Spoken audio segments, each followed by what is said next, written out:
아침 묵상에 오신 여러분들을 환영하고 축복합니다. 하나님께서 오늘 또 새로운 날들을 허락하셨는데요. 또 새로운 날에 걸맞는 새로운 은혜로 오늘 하루 우리의 삶을 지켜줄 줄 믿습니다.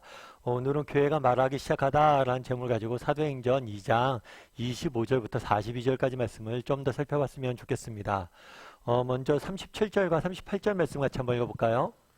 그들이 이 말을 듣고 마음에 찔려 베드로와 다른 사도들에게 물어 이르되 형제들아 우리가 어찌할꼬 하거늘 베드로가 이르되 너희가 회개하여 각각 예수 그리스도의 이름으로 세례를 받고 죄 사함을 받으라. 그리하면 성령의 선물을 받으리니. 베드로가 오순절날 예루살렘에 모인 사람들에게 설교를 하기 시작합니다. 그래서 예수님은 누구신지, 그리고 예수님께서 우리를 위해서 십자가에서 어떻게 죽으셨는지, 그리고 죽으신 이후에 어떻게 부활했는지에 대해서 쭉 설명을 해요. 그럼 이러한 베드로의 설교를 들은 사람들의 반응은 어떨까요? 오늘 본문은 사람들이 베드로의 설교를 듣고 어떤 반응을 보였는지 나타내고 있습니다. 먼저 그들이 이 말을 듣고 마음에 찔렸다라고 표현을 해요. 마음에 찔렸다. 마음에 찔린 이유는 뭘까요? 왜 마음에 찔렸을까요?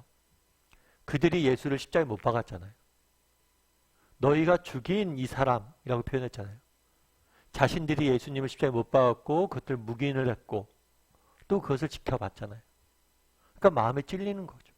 그래서 마음에 찔려 정말 그 마음에 자신들이 잘못했다는 것을, 자신들이 잘못을 했고 죄인이라는 사실을 느낀 거죠. 그런 다음에 뭐라고 그랬어요? 마음에 찔려 베드로와 다른 사도들에게 물어 이르되 형제들아 우리가 어찌할꼬. 마음으로 찔려서 회개를 했습니다. 자신의 죄인됨을 인정을 했어요. 그런 다음에 뭐라고 하냐면 어떻게 하면 좋을까? 무엇을 해야 될까? 라고 어떤 행동을 해야 될지에 대해서 묻습니다. 그래서 우리는 쉽게 믿음은 마음으로 시작되는 거예요. 그렇지만 마음에 끝나지 않습니다. 이 마음이 진정한 마음이라면, 우리가 진정으로 회개하고 진정으로 믿음을 가졌다면 행동으로 드러나야 돼요. 그래서 물은 거예요. 어떻게 하면 좋을까? 그랬더니 베드로가 뭐라고 얘기냐면 너희가 회개하고 각각 예수 그리스도의 이름으로 세례를 받고 죄사함을 받으라. 세례를 받으라. 예수님을 믿고 회개하고 예수님을 믿고 세례를 받으라 이야기를 합니다.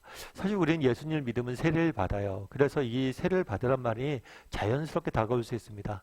하지만 그 당시 이 말을 들은 유대인들의 심정은 달랐어요. 이거는 쉬운 일이 아니었습니다. 왜냐하면 그 당시에도 세례가 있었는데 이 세례는 누가 받는 거냐면 이방인들이 받는 거예요. 그런데 유대인이 나한테 세례를 받으라는 건 무슨 의미예요? 내가 이방인과 같은 존재라는 거예요. 내가 유대인이라고 자부했지만 너희는 하나님의 백성이 아니고 너희는 의인이 아니고 죄인임을 인정하라는 거예요. 그래서 이 세례를 받으라는 표현은 굉장히 굴욕적인 요구예요. 유대인들에게.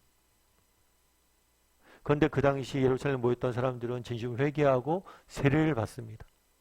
자신들이 이방인과 똑같은 존재임을, 하나님 안에서 외인임을, 죄인임을 고백하고 시인한 거예요. 그래서 이 세례를 받는 게 굉장히 중요합니다. 실제로 세례를 받았죠. 그런 다음에 어떤 일이 있었을까요? 우리 41절 말씀 같이 한번 읽어볼까요? 그 말을 받은 사람들은 세례를 받음에 이날에 신도의 수가 3천이나 더하더라.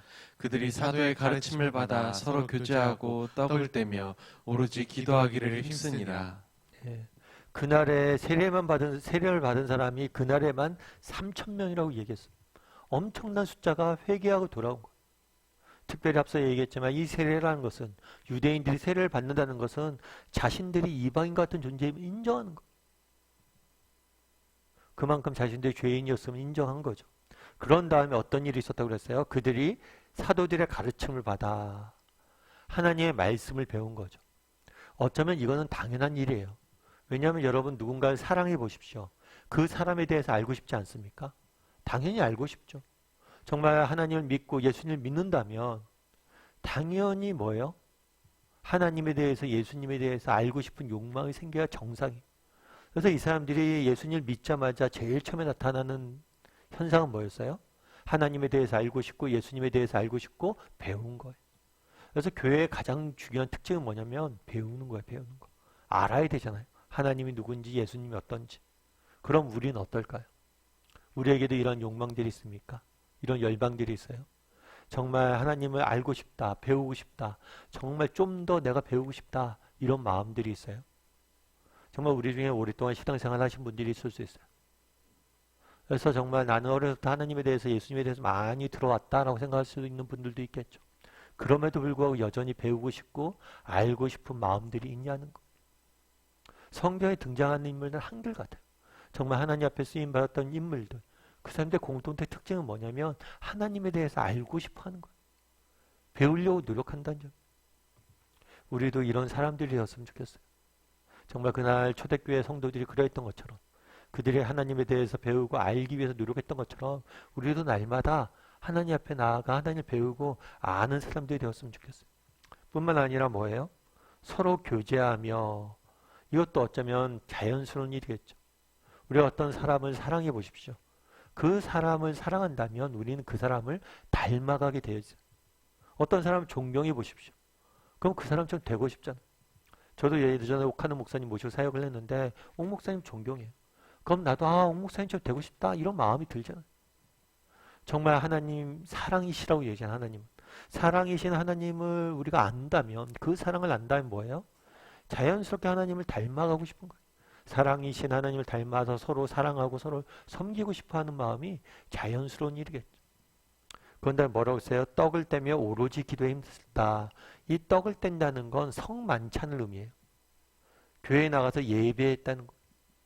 그들이 하나님에 대해서 배우고 또 서로 교제 나누고 또 하나님 앞에 가서 예배하고 기도하는 생활에 힘썼다. 한번 했다라고 되어 있잖아요. 이걸 전념을 다해서 이 일에 대해서 헌신했다라고 이야기를 합니다. 우리는 어떠냐는 거예요. 우리가 정말 하나님의 백성이라고 이야기하죠. 하나님의 사랑을 받은 하나님의 자녀라고 이야기하죠. 그럼 우리에게도 이렇게 하나님을 배우고 싶고 그분을 닮아가고 싶고 그분 앞에 가서 예배하고 싶은 마음이 자연스럽게 생겨야 돼요. 그런데 우리에게 이런 마음이 있냐는 거죠. 사실 뭐 아침 묵상 나와서 이렇게 아침 묵상 하시는 분들은 그런 마음이 이미 있는 분들이죠. 사실 이런 얘기는 여러분들이 들어야 될 얘기가 아니라 이 자리에 없는 사람이 들어야 될 이야기일지도 모르죠. 그럼에도 불구하고 우리가 한번 들어보자는 거예요. 우리가 한번 점검해 보자는 거예요. 우리에게 이런 마음들이 있는지. 그런데 우리가 한 가지 기억할 것이 있어요. 그날의 사람들이 세례를 받고 많은 삶의 변화가 일어났습니다. 이 삶의 모든 변화의 원천이 뭐냐는 거예요. 제일 첫 단추가 뭐냐는 거예요. 첫 단추는 뭐였어요? 마음에 찔려요. 마음에 찔려. 마음에 찔려. 다르게 말하면 이 마음에 찔리다는 말은 뭐냐면 은혜를 안다는 거예요. 그들이 누구예요? 예수 그리스도를 죽인 사람이잖아요. 그런데 그 죽인 자기들을 용서하시고 그들을 자신의 자녀로 받아주신다는 게 얼마나 놀라운 감격이에요. 그 사실을 알았기 때문에 그들이 이런 삶의 변화가 일어나는 거죠. 우리도 마찬가지.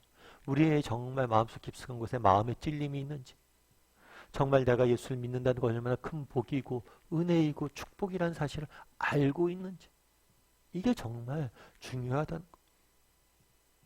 저도 가끔 이제 우리 동기들이나 목사님들이나 같은 뭐 후배들이랑 이렇게 만나서 이야기하는 경우들이 있어요. 같이 식사도 하고 교제도 하는 경우 있는데, 한 번은 제가 이제 후배들이랑 같이 이제 만나서 이야기하다가 기도할 때가 있었어요. 그래서 제가 기도할 때 그렇게 조금 기도를 했어요. 하나님, 정말 기도 시작할 때 우리가 예수 그리스도를 알게 하신 것만 해도 너무나 큰 은혜이고 축복인데, 하나님의 몸된 교회를 섬기는 사역자로 불러주시면 감사합니다 하고 나머지 이제 쭉 저희가 구해야 될 걸 기도했거든요. 근데 기도가 끝나고 나서 후배가 그런 얘기 하더라고요. 참 목사님, 그 기도 듣는데 너무 감격이 있었다. 왜냐하면 참 내가 그걸 잊고 있었다나. 정말 우리가 하나님 자녀 되었다는 게 얼마나 큰 은혜이고 사역자가 되었다는 사실이 얼마나 은혜인지 잊고 있었다. 그러다 보니까 사역 현실 하나하나에 이렇게 매여서 때로는 염려하고 불평하고 그랬었는데, 정말 이렇게 할 수 있다는 게 큰 축복인데 그걸 잊고 있었던 것 같다, 이런 얘기 하더라고요. 저도 그래요. 저도 그런 기도를 하게 된 게 예전에 저희 아는 정말 존경하는 선배가 이렇게 기도하더라고요. 그리고 저도 감동을 받았거든요. 그때. 야, 그래, 이렇게 구원받은 게 은혜고 사역할 수 있다는 게 너무나 큰 축복인데 그날의 마음에 찔려라고 이야기하죠. 정말 이렇게 아침 묵상할 수 있다는 게 얼마나 큰 은혜이고 축복이에요. 하나님 알 수 있다는 게 얼마나 은혜이고 축복이에요. 그런데 우리가 너무나 그걸 잊고 있었다는 거예요. 어쩌면 그날에 이 사람들이 그날에 이런 그 삶의 변화가 일어났습니다. 그 변화의 원천은 뭐예요? 마음에 찔려요, 찔려. 은혜를 아는 거예요. 야, 나 같은 죄인이 예수님을 죽인 우리를 구원하시기 위해 십자가에 못 박혔다는 사실. 이게 얼마나 큰 은혜냐는 거. 그래서 오늘 한번 여러분 우리도 한번 점검해 봤으면 좋겠어요. 나는 정말 구원받은 게 얼마나 큰 은혜인지, 그 은혜를 아는 사람인지, 마음에 찔림이 있는 사람인지 한번 돌아봤으면 좋겠고, 또 나에게는 이 제자들이 사람들에게 나타났던 변화들, 예수님에 대해서 알아가고 싶고 그분을 닮아가고 싶어하는 욕망이 있는지 한번 점검해 보는 오늘 하루가 되었으면 좋겠습니다.